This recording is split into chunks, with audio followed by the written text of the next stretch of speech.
My name is Donna Jackson, and I'm 35 years old. 3 months ago, I was worth nearly $7 million.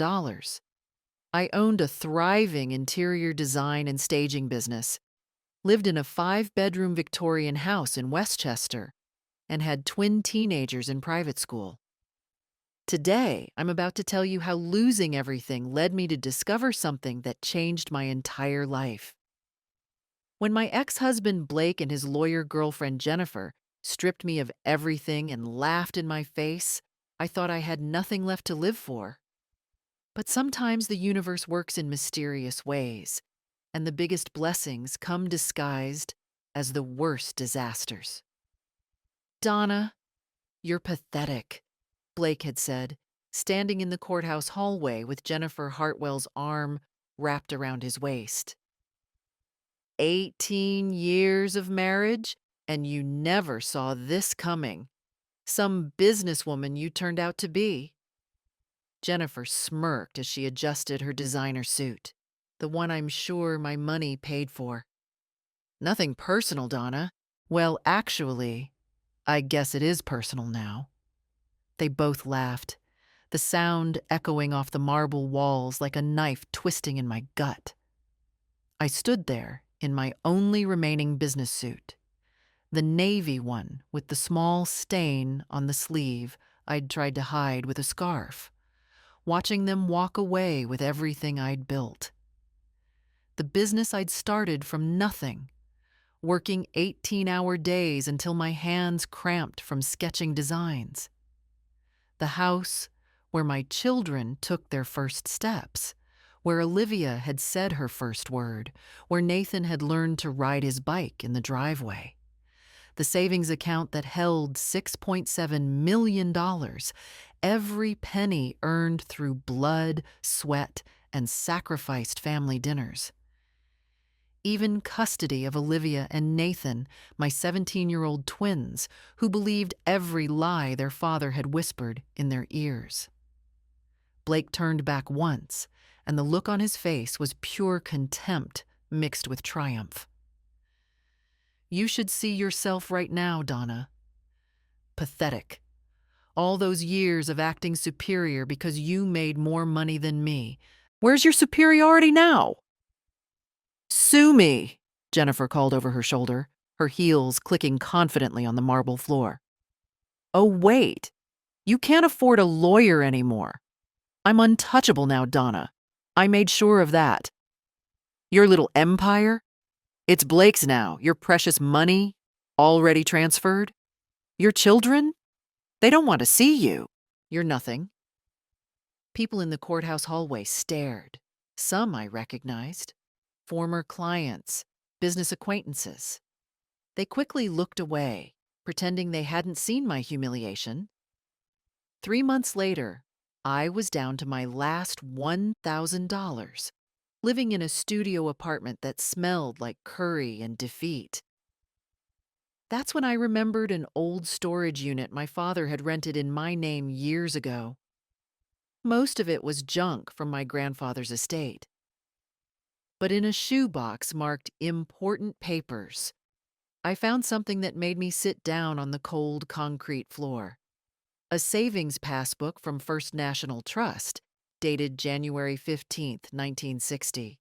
The name on the account was mine, Donna Marie Jackson, and the opening deposit was $50. Paperclipped to it was a note in my grandfather's careful handwriting.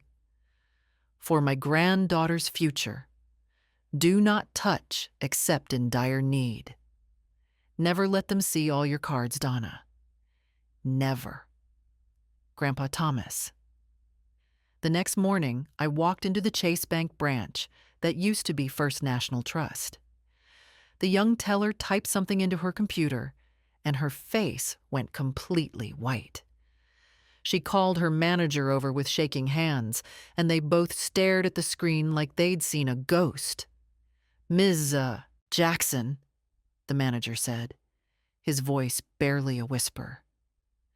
"This account has been gaining compound interest since 1960. He turned the screen toward me, and what I saw made my knees buckle. The woman who thought she'd destroyed me. the lawyer who thought she'd won. They had no idea what was coming. Because my grandfather, a simple factory worker who never made more than $15,000 a year, had just reached out from beyond the grave to save his granddaughter in the most spectacular way imaginable.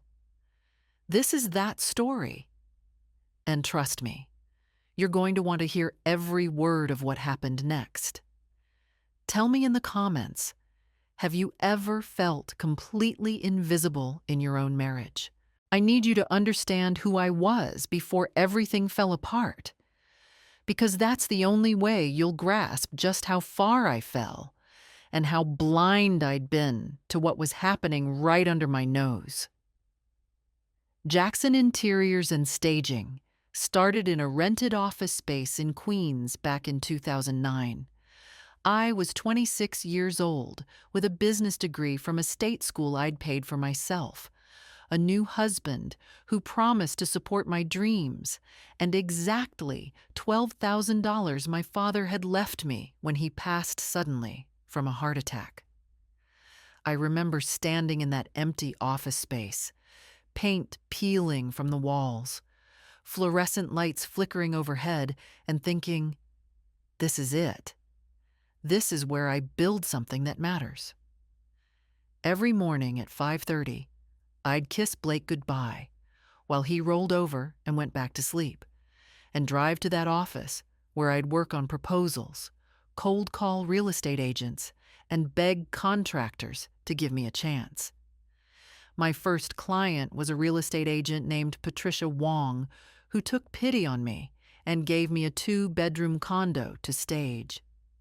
I spent $300 at thrift stores finding the perfect pieces, arranged them like I was creating art, and that condo sold in 48 hours for $20,000 over asking. Patricia called me crying happy tears. Whatever you did, Donna, do it again. I have 17 more properties that need your magic. That was the beginning. Word spread fast in the real estate community. Contractors and realtors knew they could count on me to stage homes beautifully and on budget, to show up when I said I would, to treat every property like it was my own. I worked 7 days a week, sometimes 20 hours a day, building a reputation one staged home at a time. You're going to work yourself to death, Blake would say during those early years, massaging my shoulders as I hunched over design plans at our kitchen table. We need to start a family, Donna, not just build a business. The babies were Olivia and Nathan, twins who arrived during a spring thunderstorm when I was 27. I remember holding them for the first time, these tiny, perfect humans, and promising I'd give them everything I never had. My own childhood had been comfortable but modest. My grandfather, Thomas, had worked at a factory for 40 years. My father had been an accountant at a small firm. Good, honest work, but never quite enough to stop worrying about money. By the time the twins were 8, I'd moved the business into a 15,000 square foot showroom. We had 25 employees, including my best friend, Lisa Chen, who I'd brought on as business partner and creative director. Every Thursday morning, I'd meet with Robert Huang, my accountant, at the diner on Madison Avenue. Donna, you've built something special here, Robert would say, spreading out the quarterly reports between our coffee cups. Most businesses fail in the first 5 years. You're going on 15 years and growing 25% annually. The numbers were more than good. We'd landed contracts with 3 major real estate firms, including the Brennan Group, the biggest commercial developer in the tri-state area. That single account brought in $2 million a year. Add in our other commercial clients and the high-end residential work, and we were pulling in $8 million annually in revenue. After expenses and smart investing, I'd accumulated that beautiful number, $6.7 million in savings. Our house in Westchester was everything Blake and I had dreamed about when we were young and broke. 5 bedrooms, 3 bathrooms, a garden, and a kitchen I'd designed myself. Blake had quit his sales job when the twins started middle school, saying he wanted to support my success and be there for the kids. "The country club isn't just about tennis, Donna," he'd explain when I questioned the membership fees. "It's where deals get made, where the right connections happen." He was probably right. Several clients had come through people I'd met at club events, though I barely had time to attend them myself. Blake went to the lunches, the charity events, the wine tastings. He'd come home talking about this member or that one, their vacation homes, their luxury cars. Jennifer Hartwell's name started appearing in these stories about 2 years before everything exploded. "Her practice handles all the high net worth divorces," he mentioned casually one evening. "Made partner at 35. She's really impressive, Donna." I couldn't be impressed because I was too busy actually working. My typical day started at 5 in the morning and ended at 9 at night. Saturdays I'd do proposals and invoicing. Sundays were supposed to be family days, but more often than not, I'd get called about some staging emergency, a last-minute showing, a client crisis, a vendor issue. Always something. Olivia was interested in fashion design, following her creative side. Nathan wanted to study business, following in my footsteps. Combined private school tuition ran us $60,000 a year, but I paid it gladly. They were good kids, smart kids. They'd text me occasionally, mostly about money for activities, sometimes just to say hi. Blake handled most of the parenting, the calls about grades and friend drama and weekend plans. "Mom's always working," I once overheard Nathan tell his friend. "Dad says she loves that showroom more than us." It stung, but I told myself I was building something for them. Every 16-hour day, every missed recital or game, every family vacation I postponed, it was all an investment in their future. The business would be theirs one day. The money would ensure they never struggled like I had. My father had been dead 8 years by then, but sometimes I'd still hear his voice. Nobody ever lay on their deathbed wishing they'd spent more time at work, sweetheart. But I'd pushed that voice aside, along with the growing distance in Blake's eyes, the way he'd started staying out later, drinking more, and treating our bedroom like a hotel room he was just passing through. I thought we were building an empire together. I didn't realize he was planning its demolition. Tuesday, March 14th. The date is burned into my memory like a brand, like a scar that never quite heals. I left the showroom early for once, around 3 in the afternoon, because it was our 18th wedding anniversary. I had 24 red roses on the passenger seat, the expensive kind from the florist Blake always said were a waste of money, and a reservation at Chez Laurent, the French restaurant where Blake had proposed all those years ago on one knee with tears in his eyes. I'd even taken the afternoon off, something I never did. I'd told Lisa I was leaving early, and she'd smiled and said, "About time you prioritized your marriage, Donna. Blake's a lucky man." If only she'd known. The first thing I noticed was Jennifer Hartwell's black Mercedes in my driveway, parked brazenly like she owned the place, like she had every right to be there. I knew that car because Blake had pointed it out at the country club 2 months earlier, going on and on about the custom leather interior, the premium sound system, and the $120,000 price tag. "That's what success looks like," he'd said. "Not working yourself to death like you do." The second thing I noticed was that the bedroom curtains were drawn, which was strange for the middle of the afternoon. We always kept them open to let in the natural light. The third thing I noticed was that my hands had started shaking because somewhere deep inside, I already knew what I was about to discover. I stood in my own foyer for a full minute, roses in my hand, their scent making me nauseous, listening to the sounds coming from upstairs. My bedroom. My bed. The bed where I'd given birth to my children during a home delivery gone wrong, where I'd cried when my father died, where I'd dreamed of growing old with the man I'd married. The laughter was what made me move, not guilty laughter or nervous laughter, but comfortable, familiar laughter. Like they'd been doing this for so long, it had become routine, mundane, just another Tuesday afternoon. I heard Jennifer's voice, breathy and satisfied. God, I can't believe she doesn't know. She's supposed to be so smart. Blake's response made my blood run cold. Donna's only smart about money. About real life? She's clueless.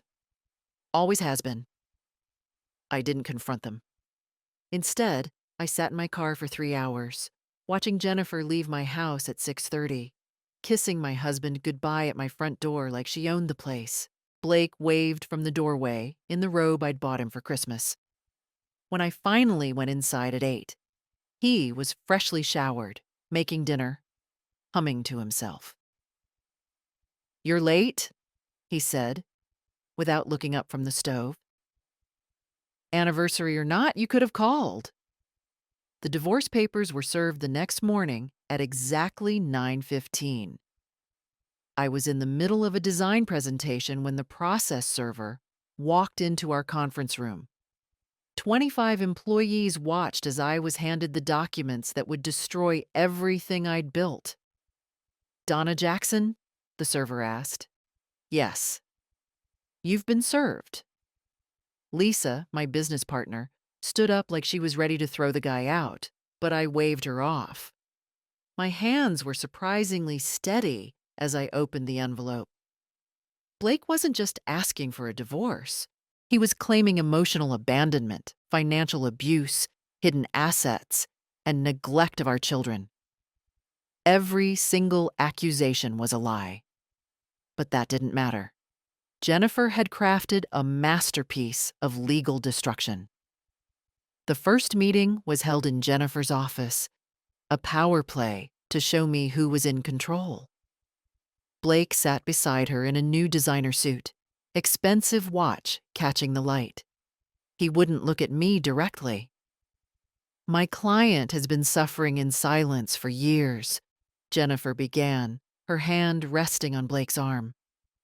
"Your workaholism, your emotional absence, your prioritization of money over family. We have documentation going back 5 years." "What documentation?" my lawyer asked. Her name was Sarah Mitchell, and she was clearly out of her depth. Jennifer produced a box of files, journals Blake had supposedly kept detailing my neglect, photos of me at work during family events, bank statements she claimed showed suspicious transfers, even affidavits from country club members saying they'd witnessed my controlling behavior. "This is fiction," I said, my voice cracking. "Blake, tell them this is lies." He finally looked at me, and his eyes were cold as winter. "The only lie was pretending our marriage meant something to you, Donna. Jennifer helped me see the truth." The forensic accountant they brought in was Jennifer's associate, though I didn't know that at first. He testified that I'd been hiding assets, moving money offshore, undervaluing the business. Every denial cost me more in legal fees. Every document I had to produce took time and money. Sarah was overwhelmed and clearly intimidated by Jennifer's reputation. "Donna, they're requesting full custody of the twins," Sarah told me during a break. "Even though they're 17, it affects support calculations. They're almost adults." How can he get custody? Minors who are still dependent. Jennifer knows every loophole. She's also close with Judge Reynolds. Judge Patricia Reynolds. I'd actually donated to her campaign believing her promises about fairness and protecting families. But in that courtroom, watching her nod along to Jennifer's every word while dismissing Sarah's objections, I realized justice was just another business transaction. Blake cried on cue when he described my abuse, and I have to admit, he was convincing. Real tears rolled down his cheeks as he told the court how I'd isolated him from friends, controlled every dollar, made him feel worthless and small. "Your Honor," he said, his voice breaking perfectly, "I gave up my career to support her dreams. I raised our children while she built her empire. And what did I get? Contempt? Coldness. She made me feel like I was nothing more than a servant in my own home." Jennifer handed him tissues, her hand lingering on his arm in a gesture that should have been obviously inappropriate, but that Judge Reynolds seemed to find touching. "Mr. Morrison," the judge said gently, "take your time."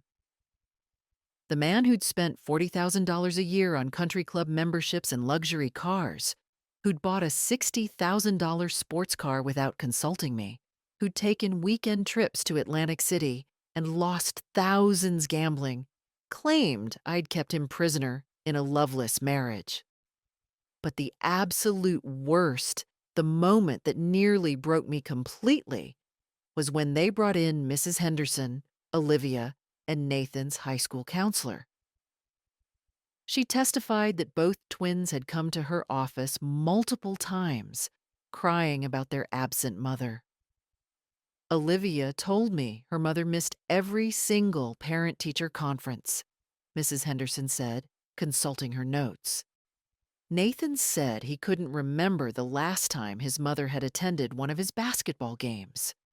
Both children expressed feeling abandoned and emotionally neglected. My lawyer, Sarah, finally found her voice. Ms. Jackson's business records show she attended 12 parent-teacher conferences over the past 3 years and made it to at least half of Nathan's games. "Perhaps she attended physically?" Jennifer interjected smoothly. "But was she present emotionally? Were her eyes on her phone, answering work emails? Were her thoughts on her next big client instead of her children's needs?" I wanted to scream that yes, sometimes I'd checked my phone because running an $8 million business meant I had 25 employees depending on me, hundreds of clients, deadlines that couldn't be missed. But in that courtroom, my work ethic became proof of my failure as a mother. Olivia and Nathan submitted letters saying I'd been absent from their lives, always choosing work over family. Those letters felt like knives between my ribs. My own children, the babies I'd worked myself to exhaustion for, had turned against me. But the worst part was my mother, Margaret. She testified for Blake. "Donna was always obsessed with success," she said on the stand. "She neglected her family. Blake is a wonderful father who sacrificed everything to support her ambitions." The final hearing lasted 8 hours. Jennifer painted me as a monster who'd hidden millions while emotionally terrorizing my family. Judge Reynolds' ruling was swift and brutal. Blake got the house. Blake got the business. Blake got all $6.7 million in savings. Blake got custody with maximum support payments calculated on my previous income. I was left with nothing except the clothes I was wearing and a 20-year-old Honda Civic I'd kept for sentimental reasons. "This is justice," Jennifer announced loudly enough for everyone in the courthouse to hear. Then quieter, just for me. "You should have paid more attention to your marriage, Donna. Someone else did." The studio apartment on Belmont Avenue cost $800 a month and came with a view of a brick wall, and the constant smell of curry from the Indian restaurant below. After 3 months of living there, I'd memorized every water stain on the ceiling, every crack in the plaster, every hour the upstairs neighbor's baby cried, which was approximately 3:15 in the morning, 6:30 in the morning, and randomly throughout the day. The apartment itself was maybe 300 square feet. My bed was a mattress on the floor that I'd bought for $75 from a guy on Craigslist. My kitchen was a hot plate, a microwave that sparked occasionally, and a mini fridge that hummed so loudly I sometimes woke up thinking there was an intruder. The bathroom had mold in the corners that no amount of dollar store cleaner could eliminate, and the shower only had hot water between 6 and 7 in the morning. My diet consisted of instant ramen that I bought in bulk, 30 cents a package, peanut butter sandwiches on the cheapest bread I could find, and whatever was on sale at the dollar store. I lost weight rapidly, not from any intentional diet, but from the kind of poverty that makes you calculate whether you can afford to eat 3 times a day or if twice is more realistic. I learned things I never thought I'd need to know. How to make a single roll of toilet paper last 2 weeks. How to wash clothes in the bathtub because laundromats cost money. How to ignore the gnawing hunger in your stomach because you've already used up your food budget for the week and payday is 3 days away. The worst part wasn't the physical poverty, though that was degrading enough. It was the invisibility, the way I'd become a ghost in my own life. Former employees crossed the street when they saw me coming, their eyes sliding past me like I wasn't even there. People from the country club pretended not to recognize me at the grocery store when I was counting pennies to afford a box of pasta. I ran into Patricia Wong, my first client, at a gas station. The woman who'd cried happy tears when I staged her first condo saw me and literally turned around and walked the other way. I watched her through the window, calling someone on her phone, probably to gossip about how far I'd fallen. Even Lisa, my own business partner and best friend, had to keep her distance. Blake had fired her immediately after taking over, claiming she was part of my conspiracy. She tried to fight it, but Jennifer had lawyers send cease and desist letters threatening legal action if Lisa contacted me. "I'm so sorry, Donna," she'd whispered during our one secret meeting at a highway rest stop. "He watches everything. Jennifer has him convinced you're planning something. If I get caught talking to you, I'll never work in this industry again." My bank account held exactly $1,043.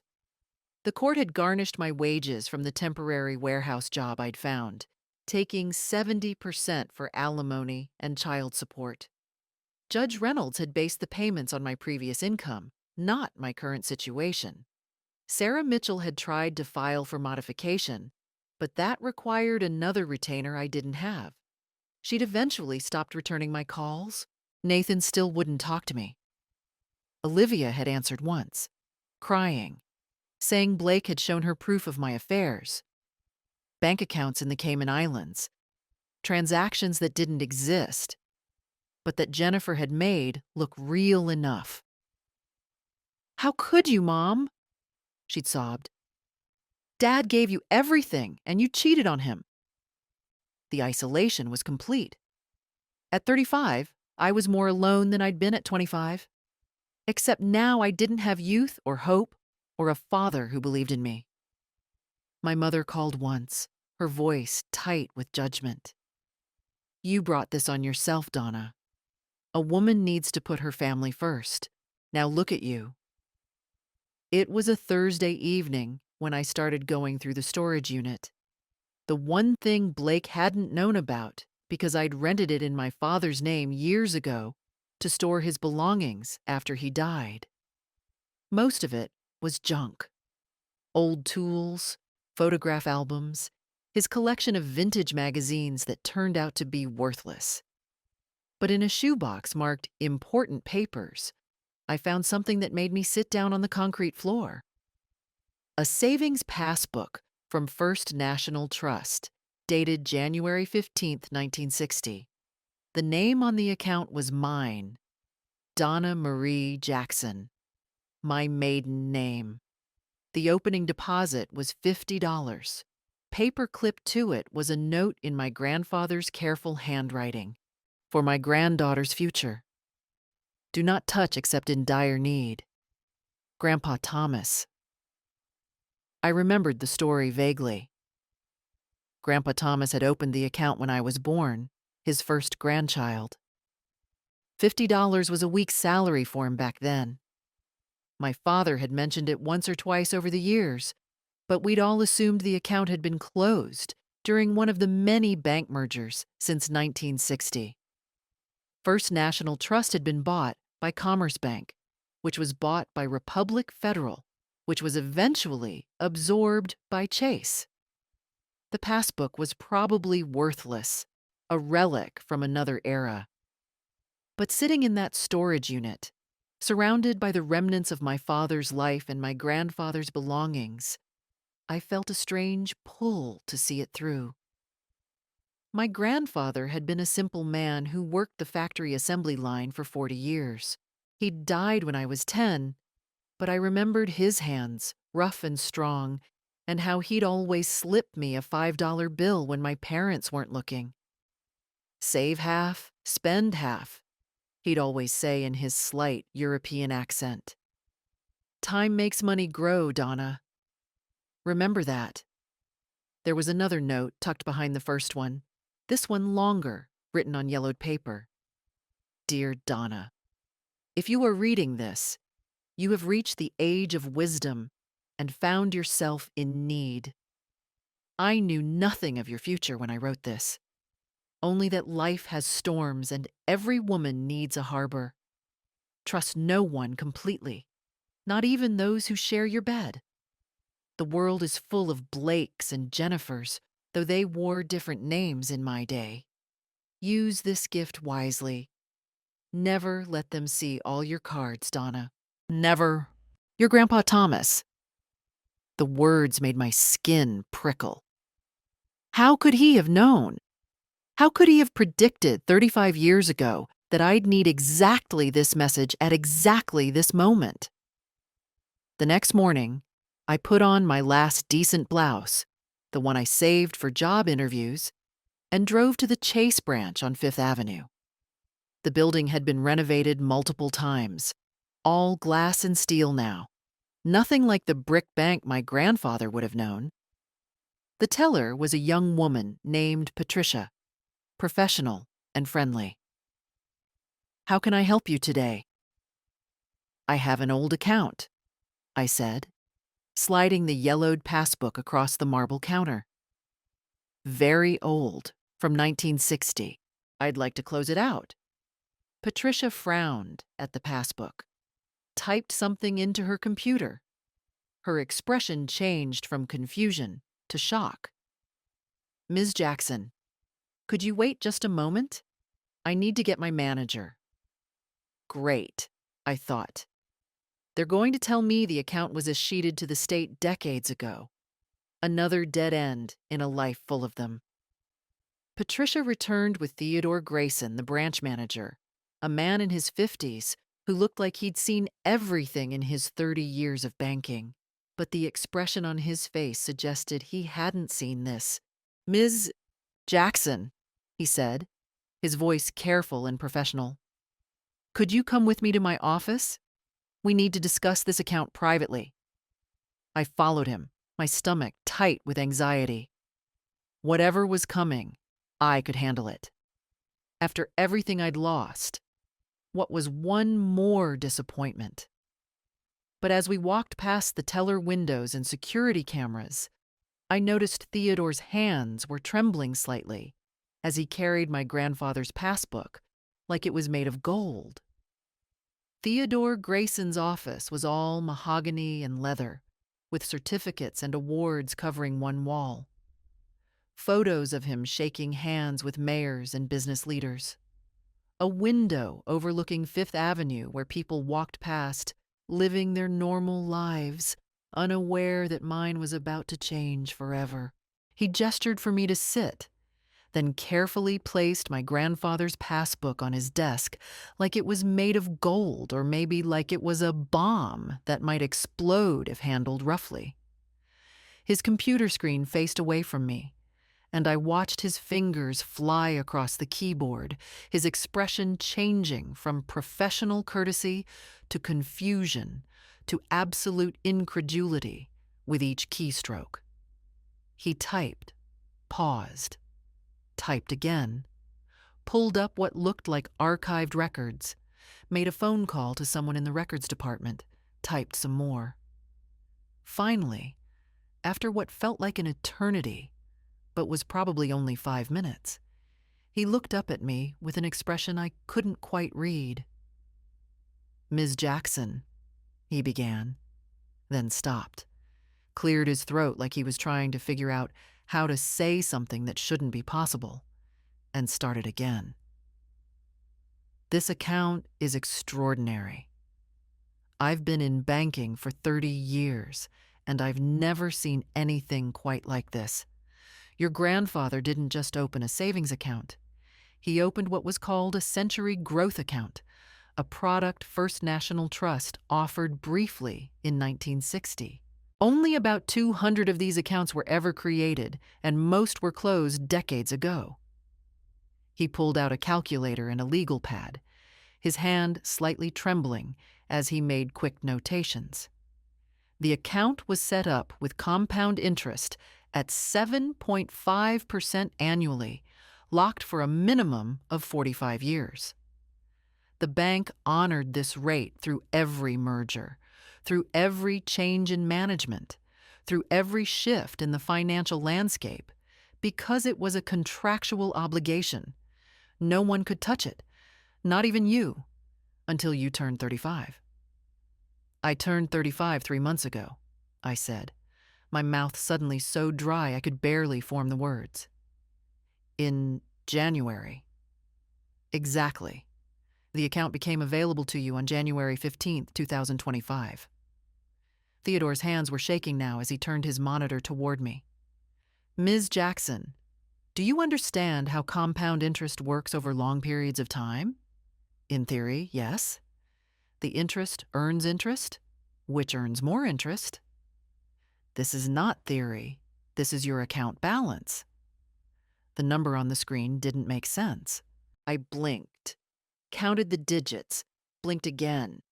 $4,847,539.28. "That's impossible," I whispered. It was $50. $50 at 7.5% compound interest over 64 years, Ms. Jackson. Theodore pulled up a spreadsheet showing the year-by-year growth. "Your grandfather chose the perfect financial instrument at the perfect time. By year 20, it was worth $212. By year 40, it had grown to $8,950. The real magic happened in the last 20 years. Exponential growth." My hands were shaking now. "This is really mine? There's no mistake?" "No mistake. But Ms. Jackson, that's not everything." Theodore opened a filing cabinet and pulled out a folder that looked as old as the passbook. "Your grandfather also established an investment addendum to the account. In 1965, he instructed the bank to purchase $100 worth of shares in a textile company called Berkshire Hathaway." The room seemed to tilt. Berkshire Hathaway. Warren Buffett's company. "The very same," Theodore confirmed. "In 1965, those shares cost about $19 each. Your grandfather bought 5 shares. Today, after multiple stock splits and 60 years of growth, those shares are worth approximately $8.2 million. I couldn't speak, couldn't breathe, couldn't process what I was hearing. Theodore poured me a glass of water from a crystal decanter, and I drank it without tasting anything. Your grandfather left detailed instructions, he continued, pulling out the yellowed envelope with my name on it. This was to be given to you when you access the account. With trembling fingers, I opened the envelope. Inside was the longer letter I'd already read, plus additional pages I hadn't found in the storage unit. Dear Donna, if you are reading this, you have reached the age of wisdom and found yourself in need. I knew nothing of your future when I wrote this, only that life has storms and every woman needs a harbor. I am a simple man who learned 3 truths working 40 years on an assembly line. First, money is not wealth. Time is wealth. Second, what is hidden cannot be stolen. Third, a person who seems to have nothing is often richer than a person who shows everything. I chose Berkshire Hathaway because I met a young man named Warren at a factory tour who spoke sense about value and patience. Maybe it will amount to nothing. Maybe it will amount to everything. Use this gift wisely. Trust no one completely, not even those who share your bed. The world is full of Blakes and Jennifers, though they wore different names in my day, men who resent a woman's success, women who take from other women without conscience. Remember what I taught you. Never let them see all your cards, Donna. Never. Your grandfather, Thomas Jackson. Postscript. The account instructions specify that any attempt to access it before your 35th birthday would forfeit all interest and investment gains. I designed it this way so that no one could steal it from you during a divorce or crisis. If anyone had tried to claim it, they would have destroyed its value entirely. Stay strong, little one. You come from people who survive. I looked up at Theodore through tears. He knew. Somehow, he knew this would happen. There's one more thing, Theodore said softly. The timing of your divorce. If your ex-husband had known about this during the proceedings and tried to claim it, he would have triggered the forfeiture clause. The account would have reverted to just the principal $50. But because the divorce was finalized 3 months after your 35th birthday, and because no one knew this account existed, it remained protected. The irony hit me like a physical blow. Blake and Jennifer had been so thorough, so convinced they'd found everything. They'd hired forensic accountants, investigated every bank account, traced every transaction. But they'd never thought to look for something opened before I was even a day old, hidden in plain sight under the dust of decades and multiple bank mergers. What do I do now? I asked Theodore. First, we'll set you up with our private wealth management team. Second, I'd strongly suggest you speak with our recommended tax attorneys and financial advisors. Third, he smiled slightly, you might want to consider keeping this quiet until you've made your plans. I thought about Blake's smirking face, Jennifer's cruel laughter, Judge Reynolds's dismissive gavel, my mother's judgmental voice. Oh, I intend to be very quiet, Mr. Grayson. Very quiet indeed. I walked out of that bank a different woman than the one who'd walked in. Not just because of the money, though $13 million was more than I'd ever dreamed of, but because I finally understood what my grandfather had tried to teach me. Real power isn't what you show the world. It's what you keep hidden until the moment is right.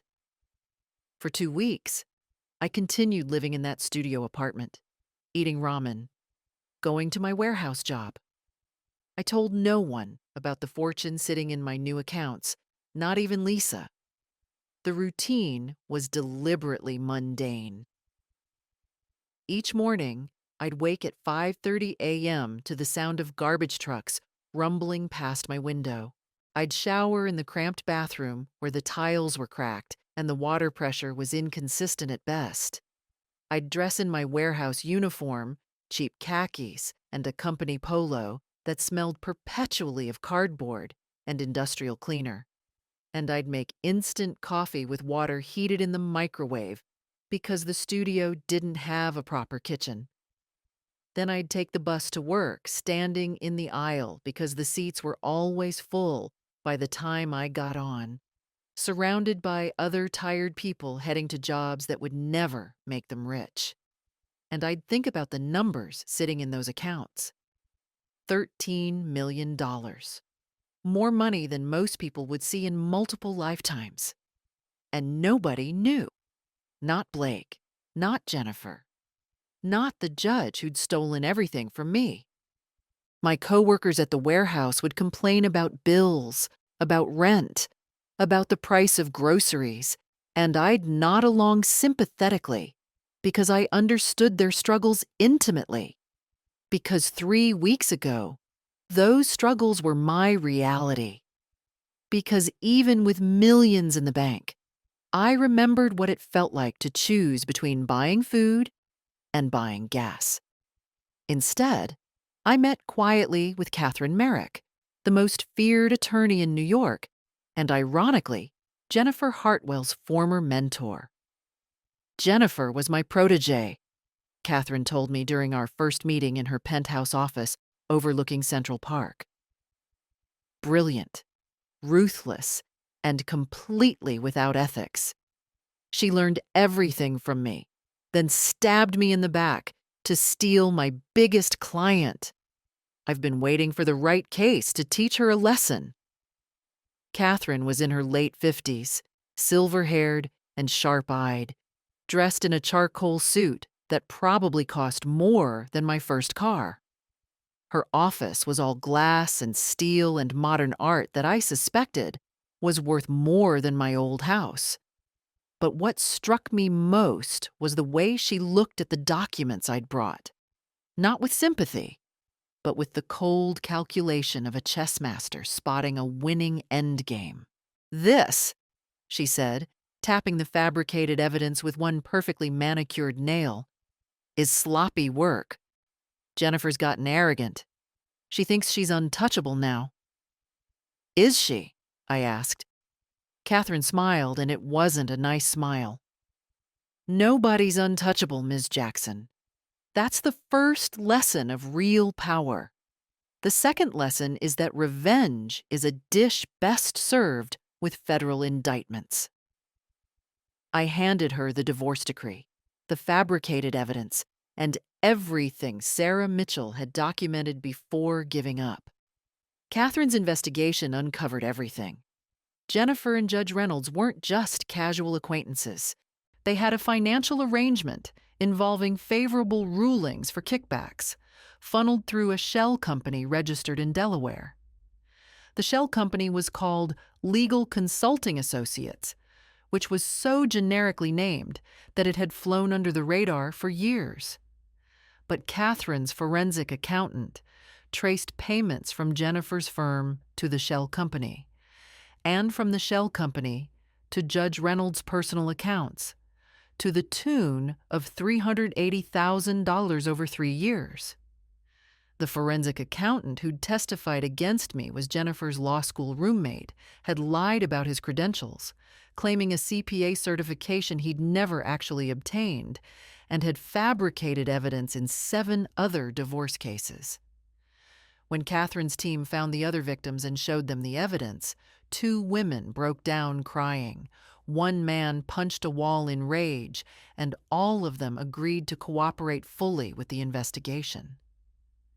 Blake had been having affairs for 3 years, not just with Jennifer, but with 2 other women from the country club. One was the tennis instructor, a 26-year-old named Amber, who'd been flattered by the attention of a successful businessman. The other was a real estate agent named Monica, who'd sold us our vacation condo in the Hamptons and had apparently received more than her commission. Jennifer had orchestrated the entire scheme from the beginning, targeting Blake because she'd researched successful female entrepreneurs and identified me as someone worth destroying.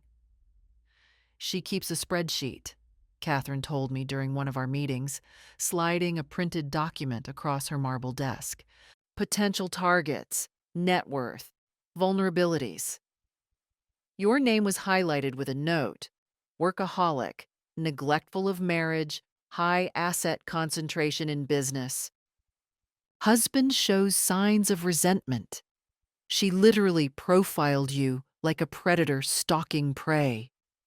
I stared at the spreadsheet, at my name in bold letters, at the cold assessment of my life reduced to bullet points and dollar signs. There were 12 other names on that list. 12 other women Jennifer had identified as potential victims. 5 of them had already been divorced, their assets stripped away by settlements that now looked suspiciously similar to mine. We're going to file for fraud, judicial misconduct, perjury, and racketeering, Catherine explained. This isn't just about overturning your divorce, Donna. This is about criminal prosecution. Are you prepared for that? I want justice, I said. Not revenge. Justice. Catherine studied me for a long moment. Do you know the difference? Revenge is about making them hurt, I replied. Justice is about making them pay for what they did and preventing them from doing it to anyone else. Then justice is what you'll get. The day Jennifer was arrested at her office, I was moving out of that studio apartment into a modest 3-bedroom house I'd purchased with cash. FBI agents walked her out in handcuffs while her partners and clients watched. Judge Reynolds was arrested the same afternoon at her courthouse chambers. I watched the news coverage from my new living room, sitting on a second-hand couch I'd bought from a thrift store, drinking coffee from a chipped mug. The reporter stood outside Jennifer's law firm, microphone in hand, describing the scene. FBI agents entered the building at approximately 2:15 p.m. this afternoon, executing warrants for the arrest of Jennifer Hartwell, senior partner at Hartwell and Associates, on charges of fraud, racketeering, and conspiracy to commit judicial corruption. The footage showed Jennifer being led out, her face a mask of shock and fury, her designer heels clicking on the marble floor of the lobby, her hands cuffed behind her back in a way that had to hurt after years of manicures and soft living.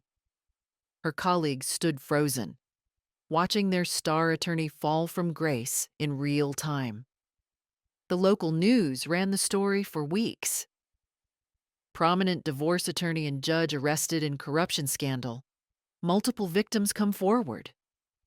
Blake called me screaming when the assets were frozen. What did you do? How is this possible? You had nothing. I had nothing you could see, I replied calmly.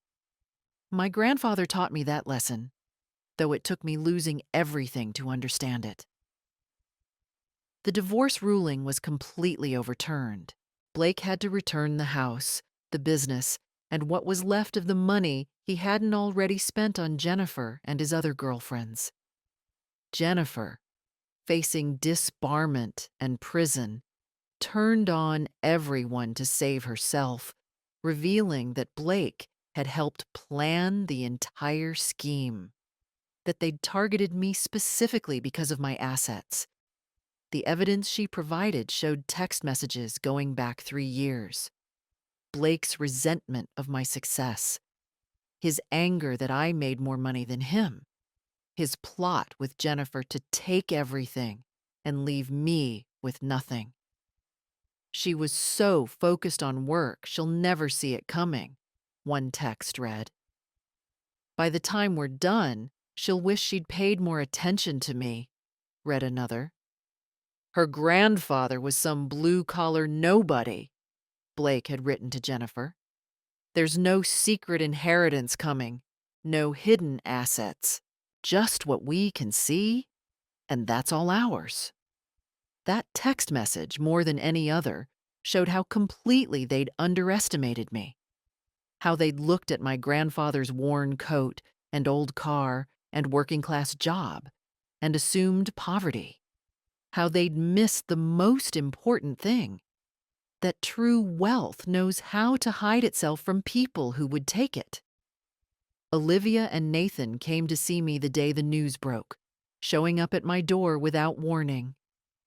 I opened it to find them standing there, both of them looking older than their 17 years, both with red, swollen eyes from crying. "Mom," Olivia said, and then she couldn't say anything else. She just collapsed into my arms, sobbing so hard her whole body shook. Nathan stood there, his jaw clenched, fighting tears the way he'd been taught men should. "We were shown the real evidence today. The police came to the house, showed us everything. The fake bank statements Dad and Jennifer created. The journals that were typed, not handwritten, that Dad made up. The timeline they manufactured. Everything." I pulled him into the embrace, too, holding both my children for the first time in 4 months, and we all cried together on my doorstep while neighbors pretended not to stare. "She showed us bank accounts in the Cayman Islands," Olivia said when she could finally speak. "Transactions that looked so real. Dad told us you'd been having affairs with clients, that you'd been embezzling from the business. He had photos that looked like you with other men, but they must have been photoshopped because the police said they were fake." "Mom, I wrote that letter," Nathan said, his voice breaking. "I said you didn't care about us, that you chose work over family. I believed him. I thought you were this terrible person who'd destroyed our family for money and success." I stroked his hair the way I used to when he was little and had nightmares. "You're my children. There's nothing to forgive. You were victims too. Your father manipulated you to hurt me. That's on him, not you. He used your love for him as a weapon against me. And that's the cruelest thing he could have done." "But we should have known," Olivia sobbed. "We should have questioned things. I remember times when you were there, Mom. I remember you coming to my dance recitals, staying up all night when I was sick, teaching me how to be strong. How did I forget all that?" "Because your father was patient and consistent with his lies," I explained gently. "He didn't tear me down all at once. He did it slowly, over years, planting little seeds of doubt. Mom's working again. Mom missed another event. Mom cares more about clients than us. Small things that added up until you couldn't see the truth anymore." Nathan finally broke down, the tears he'd been holding back flooding out. "I hate him. I hate what he did to you, to us, to our family. He's my father, and I hate him." "That's okay too," I told him. "You're allowed to hate what he did. You're allowed to be angry and hurt and confused. Those feelings are all valid." We sat on my couch, the three of us tangled together like we used to when they were little, and we'd watch movies on Sunday afternoons, back before everything got complicated. "I did work too much," I admitted. "That part is true, but I worked for you, for our future. I just didn't see that your father was teaching you to resent me for it." "He'd make these comments," Olivia said quietly, like, "Mom's missing dinner again," but said in this sad way that made it sound like you just didn't care. Or he'd sigh when you had to cancel plans and say, "Well, I guess we're just not as important as her clients." Little things that made us feel like we were competing with your work and losing. And then Jennifer would be there, Nathan added, his voice bitter. So attentive, so interested in our lives, asking about school, about our friends. Dad would say, "See? Jennifer finds time to care about you. Why can't your mother?" And we believed him. My mother called after the arrest, her voice small. "Donna, I didn't know. I thought I was helping. Blake seemed so sincere." "You chose to believe him over your own daughter," I said quietly. "That's something you'll have to live with, Mom. I forgive you, but I won't forget." There was a long silence on the line. Then, barely a whisper, "I know." I sold Jackson Interiors 6 months later for $12 million to the Brennan Group, who still needed a premier staging company and wanted to distance themselves from the scandal. Combined with my grandfather's gift, I had over $25 million. But I didn't buy a mansion or luxury cars or take revenge tours. Instead, I bought a comfortable 3-bedroom house in a quiet neighborhood. I established the Thomas Jackson Foundation, focusing on financial literacy for working-class families, teaching them about compound interest, long-term investing, and patient wealth accumulation. Every month, I teach classes at the community center, explaining what my grandfather understood better than any Wall Street banker. Time is your greatest asset, I tell every class. Not what you earn, but how long you let it grow. Lisa Chen runs the foundation's day-to-day operations now, and seeing her behind that desk fills me with more pride than any business success ever did. She's the one who stayed loyal when loyalty cost her everything. Blake fired her the day after he took control of Jackson Interiors, and she couldn't find work for months because Jennifer had blacklisted her in the industry. "You could have walked away," I told her when I offered her the foundation director position. "You could have saved your career." "What kind of person would that have made me?" she replied simply. "You were my friend. Friends don't abandon each other just because things get hard." Together, we've helped 300 families start their own investment accounts, teaching them what my grandfather knew instinctively. That wealth isn't about showing off or keeping up with the Joneses or buying things you don't need to impress people you don't like. It's about security, patience, and playing the long game. Every Wednesday evening, I teach a class at the community center. 20 to 30 people show up, mostly women, mostly working class, all of them looking for a way to build something that can't be taken from them. I show them the actual passbook, let them hold it in their hands, this yellowed piece of paper that changed my life. My grandfather earned $15,000 a year, I tell them. He wore the same coat for 20 years.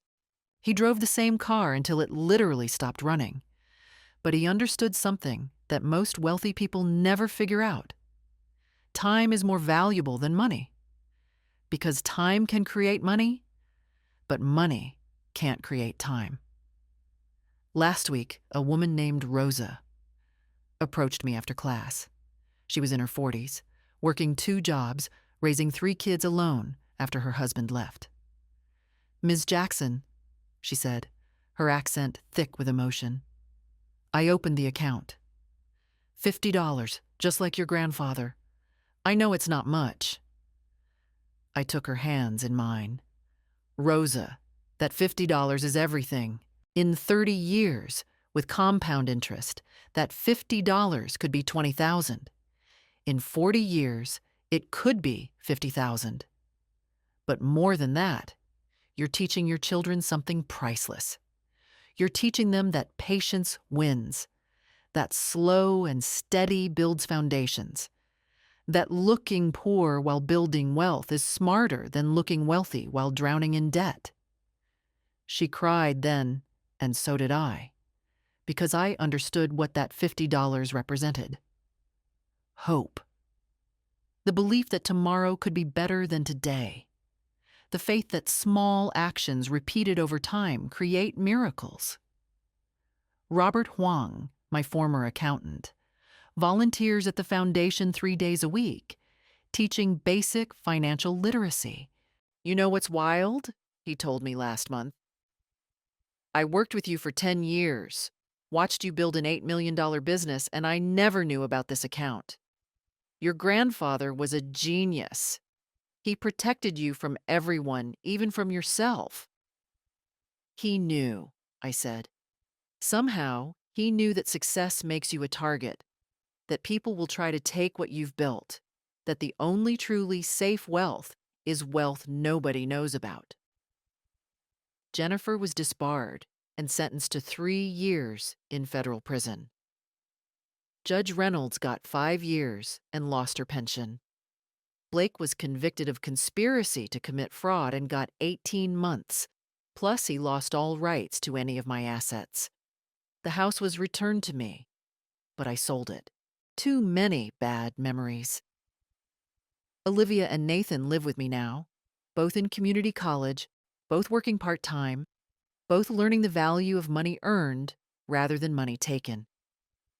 Mom, Nathan said last week, I want to apologize again. You've apologized enough, I told him. Now I need you to learn. Your grandfather, Thomas, who never made more than $15,000 a year, who worked the same factory job for 40 decades, who wore the same coat for 20 years. He understood something fundamental about life. What's that? Olivia asked. That true power lies not in what you display, but in what you keep hidden. That patience beats flash every single time. That the best revenge is living well and helping others do the same. I keep my grandfather's photo on my desk now, right next to that old savings passbook. When young entrepreneurs come to the foundation bragging about their quick wins and flashy deals, I point to that photo. This man turned $50 into $13 million, I tell them. Not through tricks or schemes or stepping on others, but through patience, wisdom, and understanding that time properly used is the most powerful force in the universe. Blake works retail now, living with his brother in a 1-bedroom apartment. Jennifer will be in prison for another 2 years. My mother and I have a cordial but distant relationship. She understands what she did, but some bridges, once burned, can't be fully rebuilt. But I have my children back. I have Lisa and Robert and a whole community of people I've helped. I have the legacy my grandfather left me, not just in money, but in wisdom. Every night before bed, I read his note again. Never let them see all your cards, Donna. Never. He was right.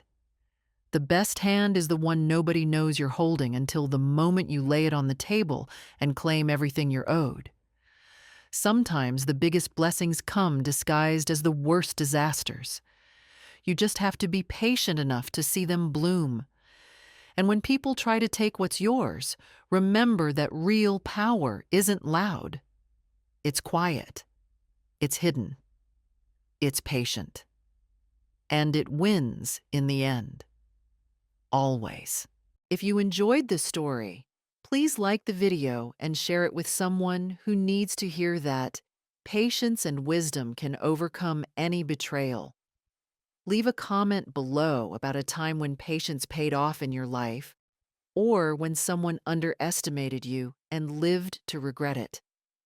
And don't forget to subscribe to the channel for more stories of triumph over adversity, because every single one of us has more strength than we know.